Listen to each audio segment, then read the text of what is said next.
Bonjour à tous, j'espère que vous allez bien. Aujourd'hui, je vous filme comme prévu la deuxième partie de mes produits Charlotte Tilbury. Donc si cette vidéo vous intéresse, restez avec nous.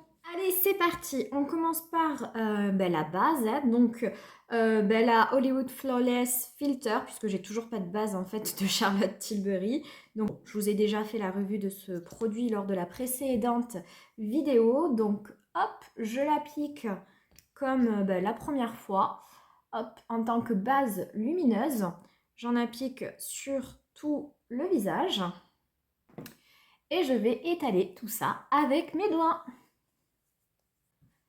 Alors faites pas attention à ma peau, ça y est, je recommence à avoir des imperfections de partout. Mais bon, c'est pas grave, on fait avec. Voilà, base appliquée. Alors, j'en ai pas mis aujourd'hui sur mon dessous d'œil, tout simplement parce que lors de la précédente vidéo, lorsque je l'ai appliqué sur mon contour d'œil, très honnêtement, j'ai constaté que l'anti-cerne n'arrêtait pas de creaser. Donc, je pense qu'en fait, c'est un peu trop hydratant pour moi, finalement. Voilà, il y avait trop de texture la dernière fois entre le correcteur, le Hollywood Flawless et l'anti-cerne. Voilà, trop de matière et c'était pas du tout du plus joli effet. Donc cette fois-ci, je ne mets que le Hollywood Flawless sur mon visage. Je n'en applique pas du tout sur le contour d'œil. Donc comme vous pourrez le constater, le résultat est toujours aussi glowy. Allez, on passe au fond de teint et la dernière fois je vous l'avais dit, mais donc aujourd'hui on va parler du Airbrush Flawless Foundation. Donc c'est l'un des tout premiers fonds de teint que Charlotte Tilbury a sorti. Moi je l'ai en teinte 4N. Donc il est plus foncé que le précédent que je vous ai montré. Et c'est vrai qu'effectivement, je pense que le 3N me convenait mieux.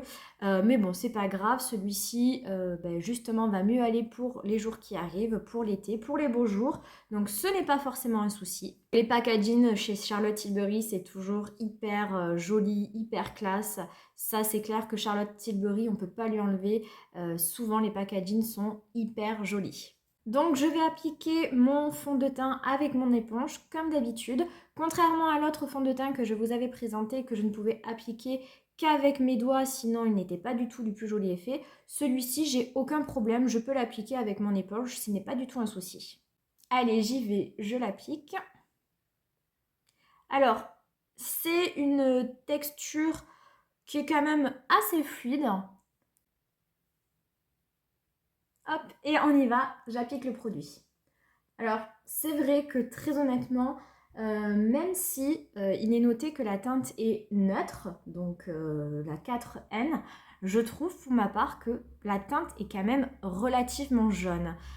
Et je trouve que c'est pas du plus joli effet sur moi, puisque forcément, étant donné que la teinte ne me convient pas à la perfection, forcément le produit se voit plus sur la peau. Et c'est dommage, mais pour autant, je vais pas le racheter en 3N parce que je vais vous en parler, mais franchement, c'est pas du tout mon fond de teint préféré. Au départ, quand j'ai commencé à m'intéresser à la marque de Charlotte Tilbury, donc j'ai forcément acheté ce produit et je l'aimais énormément. J'étais vraiment hyper fan de ce produit et au fur et à mesure en fait des années et de mon application, j'ai constaté que finalement, je l'aimais de moins en moins. Il faut savoir que c'est quand même un fond de teint que j'ai depuis un certain temps. Je dirais que ça fait bien 2 ans que j'ai ce flacon. Et donc forcément, mes goûts en 2 ans, ils ont changé. Et les caractéristiques de ce fond de teint ne font plus partie de mes préférences. Déjà, je trouve que quand même, il se voit pas mal sur la peau. Il n'a pas un effet naturel. Il est quand même assez épais sur la peau et il se voit. Au niveau de la couvrance, je dirais qu'on est sur une couvrance moyenne. Après, c'est modulable. Mais voilà, de suite, là, tel que je me vois, je trouve vraiment que la teinte est beaucoup trop foncée et beaucoup trop jaune pour moi. Donc forcément, c'est un handicap pour le produit et ça me déplaît. Donc c'est compliqué après de lui trouver des qualités en sachant que rien que la couleur ne me convient pas. Et forcément, le résultat n'est pas aussi joli que ce que je souhaiterais. Alors vraiment, je trouve qu'il floute pas du tout la peau. Je trouve qu'on voit beaucoup mes pores avec ce produit. Je trouve vraiment qu'il fait des effets de matière. On le voit vraiment, il y a de la texture au niveau de mon front, au-dessus de mes sourcils. C'est vraiment un fond de teint qui se voit. Et ça me perturbe un petit peu forcément parce que c'est pas très très joli en fait. Après la couvrance, elle est quand même plutôt pas mal. J'avais une imperfection ici, enfin une croûte d'un bouton que j'ai percé il y a quelques jours. Et bon, on voit que grâce au fond de teint, il s'est quand même bien atténué. Ça ne l'a pas fait disparaître forcément, mais ça l'a quand même bien estompé. Donc la couvrance est quand même pas mal. J'hésite à appliquer une autre couche. Là par contre, on voit que j'ai une rougeur et que elle se voit encore à travers le produit. Et je trouve qu'au niveau du fini, on est sur un fini qui est quand même assez lumineux. On n'est pas sur un fini mat. Je trouve que... Alors, c'est vrai que j'ai mis le Hollywood Flawless en dessous. Donc c'est vrai que c'est un petit peu bête ce que je suis en train de dire parce que j'allais dire que c'est quand même très glowy. Mais forcément, avec le Hollywood Flawless en dessous, ça peut être que glowy. Peut-être qu'avec ce fond de teint, ce n'était pas la meilleure idée. Parce que pour moi, c'est vrai que là, ça fait vraiment très très glowy et je trouve pas ça hyper joli. Mais très honnêtement, là, je trouve pas que le produit est beau. Voilà, j'ai du mal à imaginer qu'à l'époque, ça faisait partie de mes fonds de teint préférés. Et aujourd'hui, vraiment, je dois avoir mes goûts qui ont totalement changé, ou c'est ma peau qui a changé, mais c'est pas du tout ce que j'aime. Je trouve vraiment qu'il se voit. Et là, on n'est pas du tout sur un fond de teint discret, quoi. C'est vraiment pas hyper joli. Donc, j'essaye d'en mettre dans mon cou parce que là, la couleur est tellement jaune et foncée que c'est vraiment pas du tout beau. Donc, j'essaye de fondre tout ça. Donc, comme quoi, souvent, je vous dis que j'ai des fonds de teint qui sont... que souvent, j'ai tendance à partir sur des fonds de teint plus clairs que ma carnation. Mais en fait, il vaut mieux, quoi. C'est vrai que dans l'hésitation, je préfère toujours prendre une teinte plus claire parce que au moins, avec un bronzer, on peut réchauffer le teint et ça se voit moins que quand c'est foncé comme ça. Franchement, c'est pas joli, hein. Je m'arrête ici, donc comme vous l'aurez compris, je suis vraiment pas fan de ce produit. Déjà, la teinte, je me suis totalement foirée, il est beaucoup trop foncé pour moi. De deux, je trouve qu'il est beaucoup trop épais sur la peau, il se voit. C'est vraiment pas du plus bel effet. Il y a un effet de matière, je trouve, notamment sur le front, au niveau du contour de ma bouche. Je trouve qu'il floute pas du tout les pores et qu'il n'a pas d'effet lissant. Et c'est vrai qu'il a une texture beaucoup plus hydratante que ce que je peux porter habituellement. Et alors avec le Hollywood Flawless en dessous, vraiment, c'est beaucoup trop glowy. C'est pas du tout ce que j'aime. J'espère qu'en poudrant le fond de teint, on va enlever un petit peu cet aspect luisant de ma peau. Mais bon, je suis bête. Vu la poudre que je vais vous présenter, non, pas du tout. On aura toujours cet effet glowy, malheureusement. Après, il est dit qu'il est longue tenue. Très honnêtement, ça fait depuis très très longtemps que je n'ai pas appliqué ce produit. Donc là, dans mes souvenirs, j'arrive plus trop à visualiser. Au pire des cas, je vous ferai un petit commentaire épinglé pour vous dire comment a évolué le fond de teint au cours de la journée. Mais malgré tout, de souvenirs, parce qu'il me semble que je l'ai appliqué... il me semble que je l'avais appliqué l'été dernier. Et pour moi, il faisait quand même encore plus d'effet de matière en fin de journée.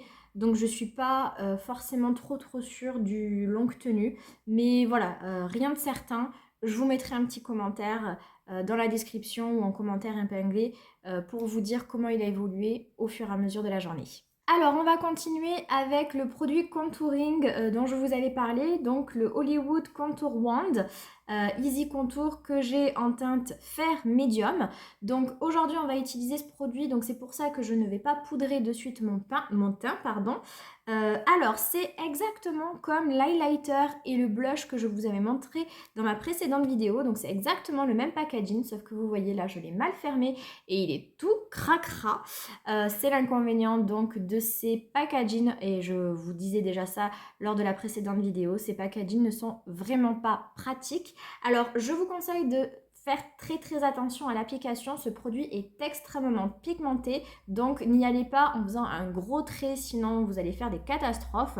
Pour ma part, vraiment, j'y vais en faisant 3 légers petits points et normalement, c'est largement suffisant. Au pire des cas, il vaut mieux y repasser par-dessus et en rajouter que devoir estomper comme une malade parce qu'on en a trop mis. Je vais également en mettre sous le menton.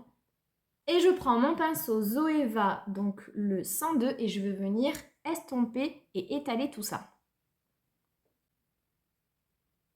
Alors, il s'estompe vraiment très facilement. C'est un produit facile, moi, je trouve. Alors, après, c'est vrai que même la teinte Fair Medium est quand même relativement foncée. Donc, c'est sûr que pour un teint clair, il faudra peut-être y aller plus doucement et peut-être en appliquer moins. Là, honnêtement, ça passe parce que mon fond de teint est foncé.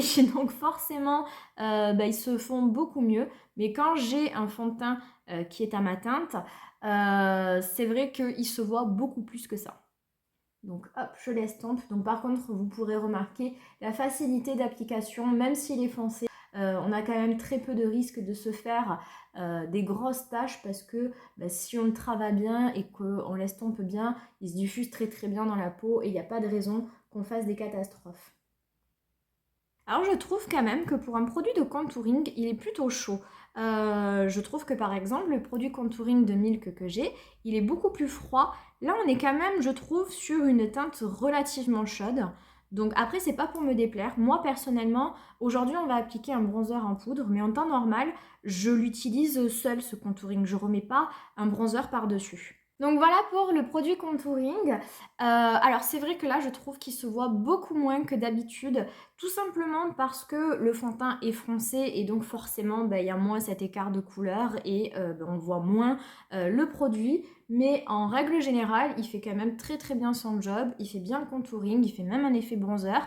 Donc moi j'aime beaucoup ce produit. Ce produit, généralement, on l'aime ou on l'aime pas. J'ai eu beaucoup d'avis négatifs et il y a aussi beaucoup d'avis positifs. Moi, je l'apprécie énormément.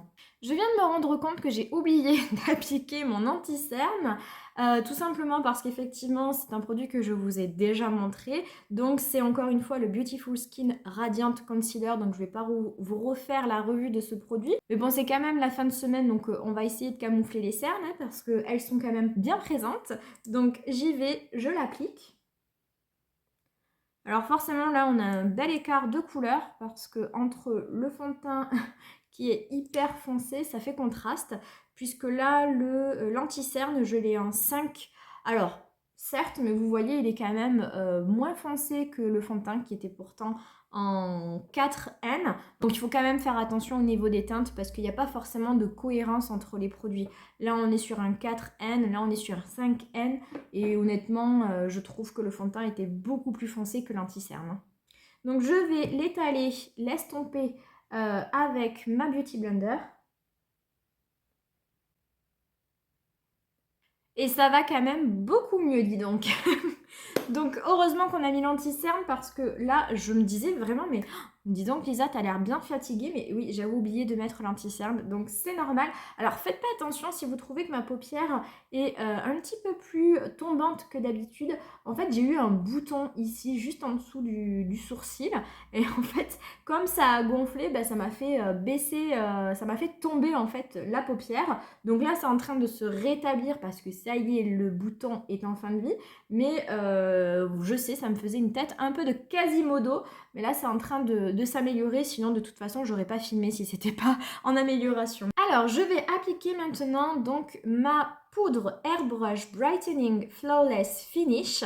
Donc, c'est cette fameuse poudre qui est sortie récemment, qui est en fait blanche. Donc elle est plutôt censée apporter de la lumière au teint. Donc là vous allez me dire, je pense qu'il y en avait assez de la lumière. Alors j'aurais jamais dû en fait remettre le Hollywood Flawless parce que je vous l'avais déjà montré. Il n'y avait pas besoin parce que là du coup ça apporte un effet glowy que je n'aurais pas eu seul avec le fond de teint. Là ça va faire beaucoup de lumière entre la poudre et le blush. Mais bon écoutez, c'est pas grave, on va faire avec. Donc je vais l'appliquer et celle-ci en fait je ne l'applique pas avec ma petite houppette, je l'applique au pinceau. Alors je ne vous l'ai pas dit, mais il y a également, même si elle est blanche, plusieurs teintes. Et donc moi, encore une fois, je l'ai pris en fer médium. Je prends mon pinceau poudre de Zoeva, le numéro 100. Hop, je viens tapoter dans le pan et je vais venir l'appliquer. Alors essentiellement sur les contours de mon visage, je vais un petit peu éviter quand même d'en mettre trop sur les pommettes et sur les pores, puisque j'ai pas forcément envie d'apporter de la lumière sur cet endroit-là de mon visage.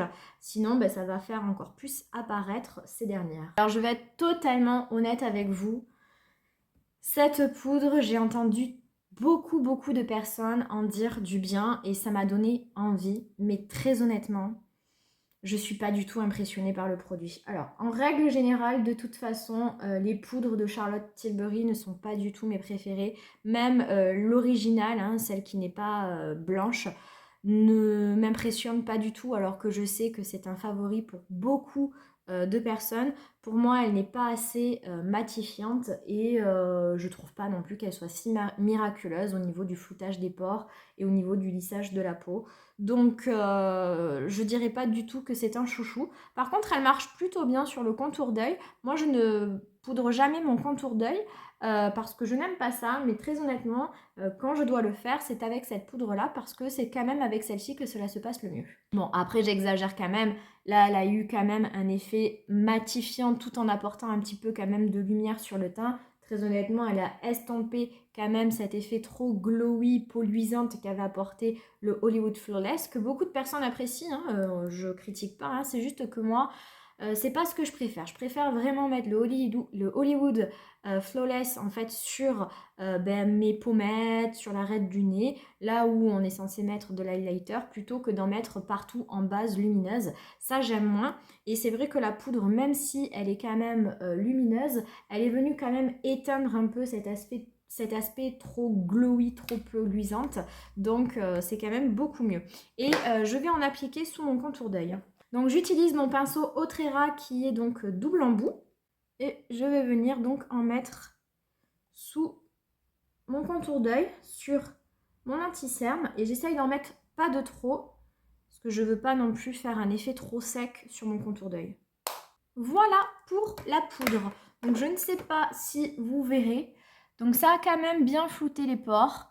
Ça a enlevé donc l'aspect trop glowy. Et malgré tout, ça a laissé quand même de la lumière sur mon teint. Allez, on enchaîne avec le bronzer poudre cette fois-ci.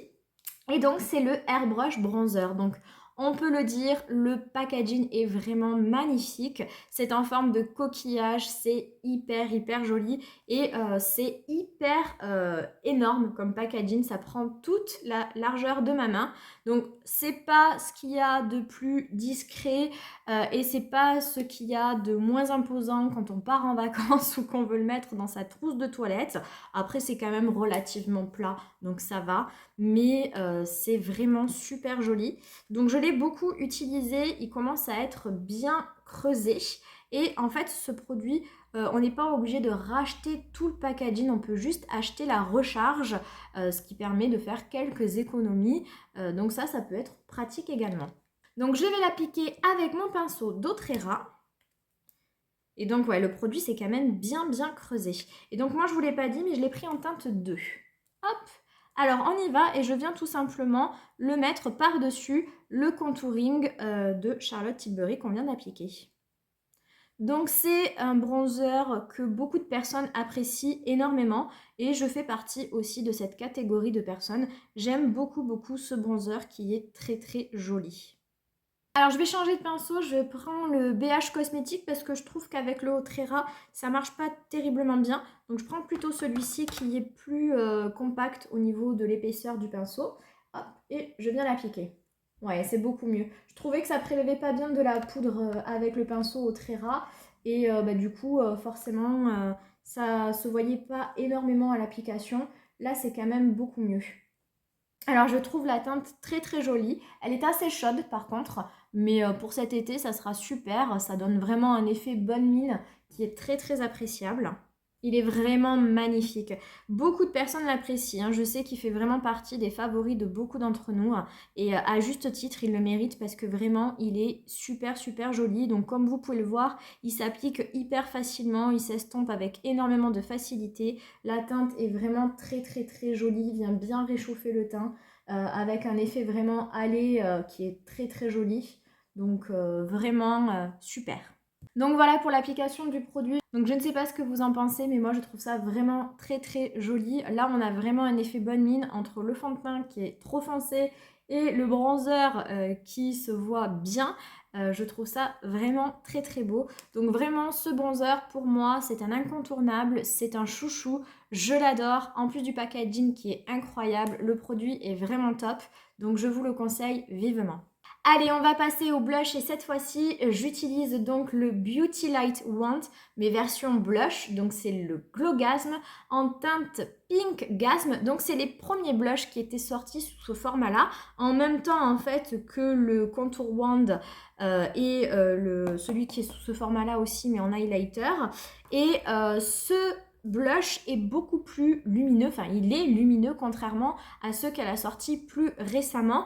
Et c'est vraiment très très lumineux. C'est pour ça que je vous disais là vraiment je fais full glowy. Mais très honnêtement je pense que je préfère ce blush aux derniers qui sont sortis. Je trouve vraiment celui-ci et notamment dans cette teinte vraiment magnifique. Je l'adore. Hop. Donc toujours pareil, même format, même problématique, il y a trop de produits qui sortent, c'est cracra. Bon, on va pas refaire l'histoire, tout le monde la connaît. Et donc je vais venir l'appliquer. Donc vous allez me dire, mais tu as déjà appliqué ta poudre, pourquoi tu mets ton blush maintenant? Tout simplement parce que déjà ce produit réagit très bien par-dessus une poudre, donc il n'y a pas de problème. Et de deux, je trouve ça dommage de l'appliquer et ensuite de le poudrer parce qu'on va venir enlever tout l'effet glowy du produit. Et c'est pourquoi ce produit est joli. C'est parce qu'il a un super effet glowy et c'est quand même dommage de l'enlever avec la poudre. Donc je préfère faire de cette manière. Donc comme pour le contouring, je vais venir appliquer 3 petits points parce que mine de rien, ça reste quand même des produits qui sont pigmentés et il vaut mieux y revenir que de faire une cata dès le début. Donc je vais prendre mon pinceau d'Otrera et je vais venir étaler tout ça. Donc c'est un joli petit blush rose très lumineux qui donne un effet bonne mine de suite et il est vraiment du plus bel effet. Alors après, oui, il est vraiment extrêmement lumineux, c'est vrai. Il faut aimer vraiment cet aspect-là. Mais vraiment, c'est tellement joli.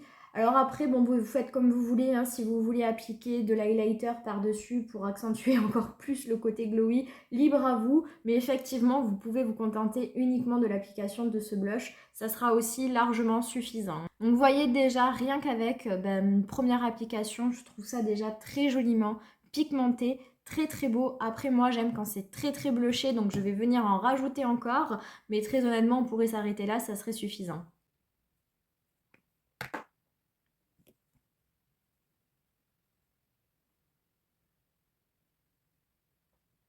Donc voilà pour le blush, comme vous l'aurez constaté, même si mon teint était poudré, je n'ai eu aucune difficulté à appliquer mon blush. Alors oui, il est lumineux, mais franchement, c'est très très joli. Alors oui, si vous avez de la texture de peau, ce produit va le faire ressortir. Tout ce qui est lumineux fait ressortir la texture de peau. Mais si ce n'est pas le cas, franchement, c'est hyper hyper joli. Moi, j'adore ce produit. Ils ont été très très très longtemps en rupture de stock. Je pense que maintenant, ils sont de nouveau en stock un petit peu partout. Le buzz est un peu terminé, même si franchement, ils sont sortis depuis très très longtemps, mais ça avait refait le buzz récemment grâce à TikTok ou à cause de TikTok, on ne sait pas. Mais en tout cas, ils sont très très jolis. Donc les nouveaux qui sont plutôt mat sont très beaux aussi, mais celui-ci est très très joli également. Et si vous ne l'avez pas essayé, je vous le conseille vivement, mais à condition que vous aimiez les blushs lumineux. Allez, soyons fous, nous allons rajouter de l'highlighter à tout ça. Oui, on n'est pas encore assez glowy à mon goût. Alors au niveau de l'highlighter, la dernière fois je vous en avais présenté deux. Et là aujourd'hui, je pense qu'on va continuer sur les textures poudre. Donc je voudrais juste vous montrer l'highlighter que j'avais dans ma palette Nude Gasm Face Palette. Bien que la dernière fois je vous ai dit que l'highlighter était le produit que j'aimais le moins des quatre poudres en fait. Puisque donc on a deux bronzer, un chaud et un froid, un blush lumineux et un highlighter. Donc j'avais trop de bronzer à vous montrer et c'est dommage, j'ai privilégié en fait ceux qui sont toujours disponibles à la vente puisqu'effectivement cette palette est en rupture de stock parce que c'était une édition limitée, bien que je pense qu'on peut encore la trouver sur Vinted, mais très honnêtement les deux bronzers étaient extraordinaires. C'est d'ailleurs ces poudres là que j'ai le plus utilisé dans la palette et que ce soit le froid ou le chaud, ces bronzers étaient vraiment excellents. J'aime beaucoup aussi le blush qui est lumineux, qui est très très joli, plus dans les teintes corail. Et l'highlighter, effectivement, c'était le produit que j'aimais le moins, mais je vais quand même le mettre en application aujourd'hui. Je vais appliquer donc l'highlighter, donc on est sur une texture qui est quand même relativement sèche. Hop, et on va venir l'appliquer. Alors je vais essayer vraiment de faire avec parcimonie, parce que voilà, comme vous le savez, on est déjà bien assez glowy, donc on va quand même pas en rajouter de trop. Et très honnêtement, en fait, cet highlighter ne m'a jamais vraiment impressionné. Donc au niveau de la teinte, on est vraiment sur un champagne qui tire sur le doré. Et il n'est pas extrêmement fin, en fait, sur la peau. Et il est quand même bien lumineux. Alors là, après, on a tellement mis de choses lumineuses sur le teint que j'arriverai même pas à distinguer si la lumière vient du blush, du Hollywood Flawless ou de l'highlighter. Voilà, c'est un highlighter qui est joli, qui n'est pas des plus fins, qui n'est pas non plus hyper lumineux et impactant, mais quand même qui fait très bien le job. Donc c'était pas la poudre que je préférais dans la palette, mais très honnêtement, il était quand même totalement correct. Je l'ai quand même bien utilisé, le dessin est quasiment parti, donc je peux pas dire non plus que je l'ai détesté ou que je l'ai quasiment pas utilisé, ça serait faux. Mais effectivement, si je devais retenir un highlighter de toute ma collection, ce ne serait pas celui-ci. Et même si je devais retenir un highlighter de Charlotte Tilbury, de ce que j'ai moi dans ma collection, ça ne serait pas non plus cette poudre. Donc voilà pour l'application de l'highlighter. Alors je ne sais pas si vous, en vidéo, vous voyez l'highlighter, mais je vous avoue que moi, comme ça, dans mon miroir, j'ai un peu du mal à distinguer l'highlighter de toutes les autres couches lumineuses que j'ai sur le visage. Bon, en tout cas, c'est quand même, au final, l'ensemble est quand même très très joli et je suis très contente de l'apparence de mon teint. Allez, on va passer aux yeux et donc comme je vous l'avais dit la dernière fois, on va utiliser cette palette, donc la Instant Eye Palette Smoky Eye Are Forever, qui était sortie pour Noël de l'année 2021. Donc c'est une très jolie palette avec un joli packaging encore noir, donc très très classe. Et voilà l'intérieur de la palette, donc j'ai encore gardé le petit plastique. Voilà à quoi ressemble la palette. Donc elle est très très jolie. Je ne l'ai pas énormément utilisée. Je l'ai utilisée mais pas autant que je l'aurais dû.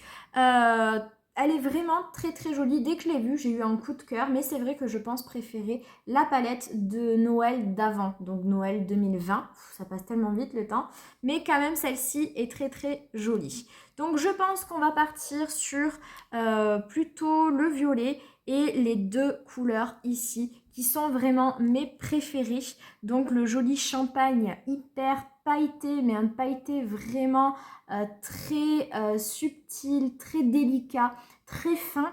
Et le joli petit rose gold qui sont là. C'est vraiment mes teintes préférées. Alors ça reste du neutre, du nude, du très très classique.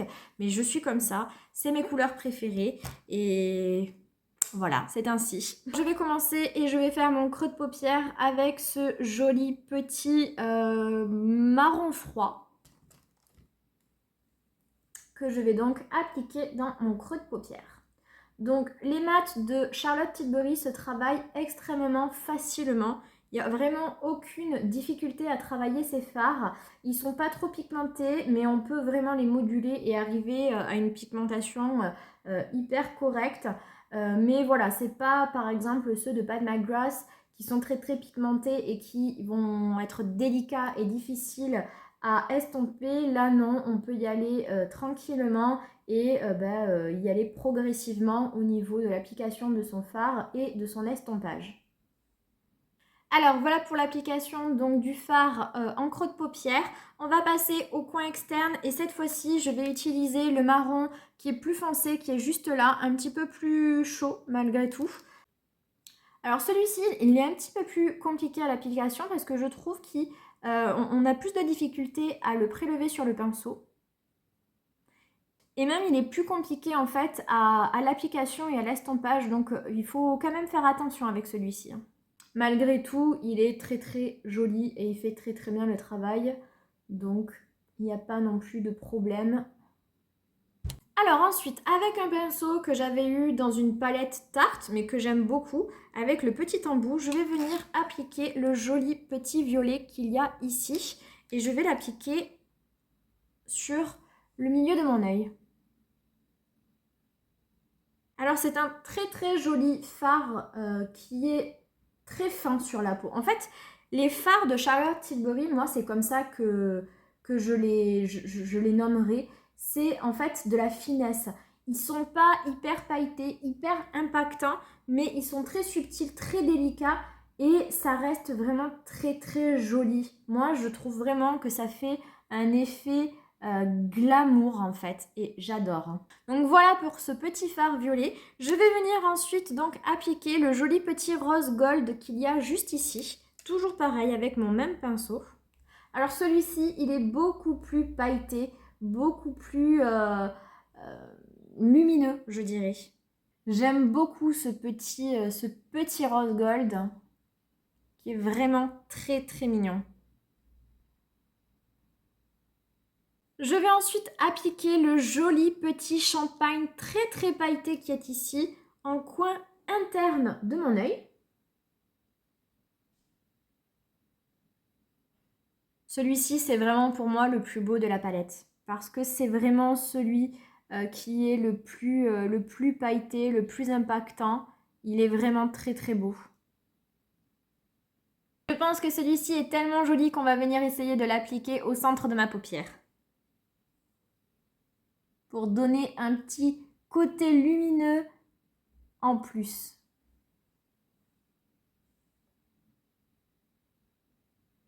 Voilà pour le maquillage des yeux. Je ne sais pas ce que vous en pensez. Moi, je trouve ça vraiment très très joli. J'aime beaucoup cette palette.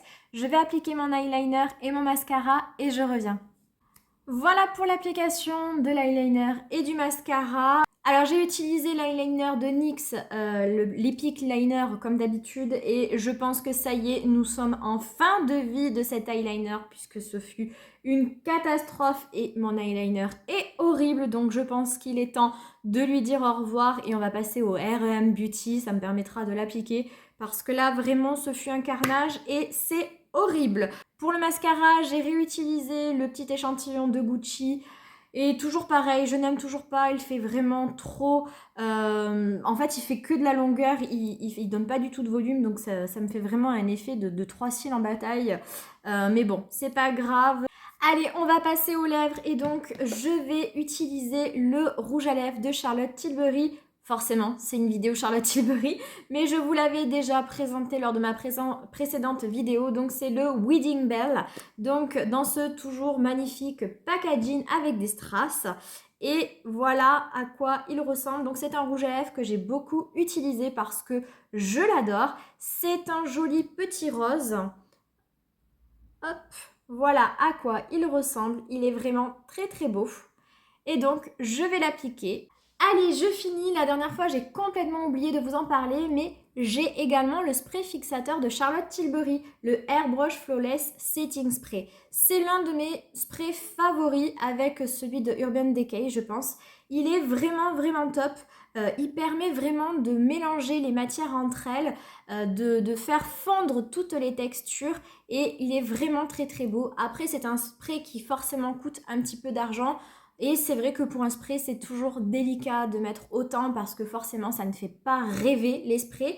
C'est pourquoi moi, je l'avais acheté en petit format. Alors, je l'ai eu en full size, je l'ai vidé et je me le suis réacheté en petit format. Donc là, c'est un 34 ml. Mais comme vous pouvez le constater, on est vraiment sur la fin. Donc, je pense que je vais me le racheter. Et je pense que cette fois-ci, je le rachèterai en gros format parce que c'est vrai que pour l'instant, j'ai pas trop trouvé de spray aussi efficace et agréable que celui-ci.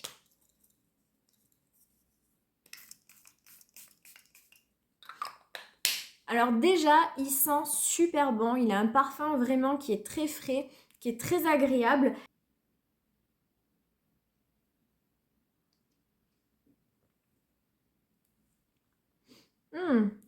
J'avais oublié, mais ils sentent très très bon en plus ces rouges à lèvres. Hein.